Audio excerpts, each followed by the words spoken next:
Well, hello, my friends. Today we are starting the book of Deuteronomy. Now, Deuteronomy is known as the second law because it's really a repeat of much of the commands and the instructions that God had given to the first generation.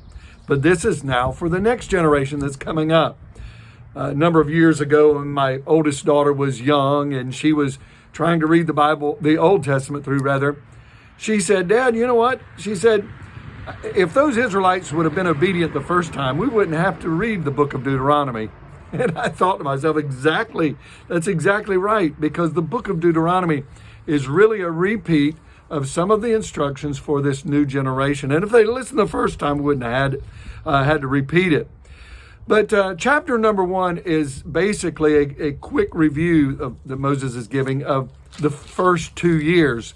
Chapter number 2 and some of the chapters following is the other 38 years. But there's a verse in both chapter 1 and chapter 2 that I want to bring out today. First of all, in chapter number 1, verse number 6, it says, now remember this is in the first 2 years, it says, "The Lord our God said to us in Horeb, 'You have stayed long enough at this mountain.'" Then I want to go to chapter number 2 in verse number 3. And it says something very similar. "You have been traveling around this mountain country long enough.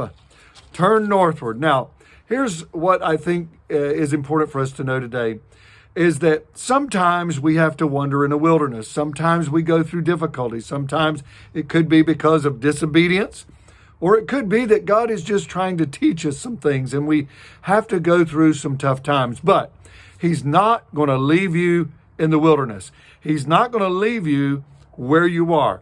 You see, sometimes we circle that mountain long enough and it just seems life gets boring and maybe we're tired and we're weary, but God's got a plan for you. He wants to take you to bigger and better things. And I think that this principle is so important for us to realize and understand, is that God is not going to leave you where you are.